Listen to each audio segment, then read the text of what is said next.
teachers and my dear friends. My name is Ayan.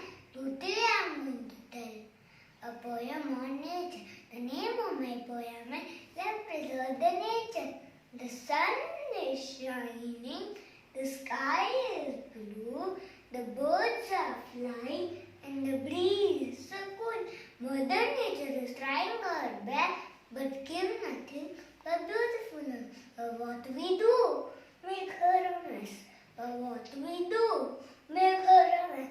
Then make her the best by polluting less and less. There is our green rest for the kids and the rest.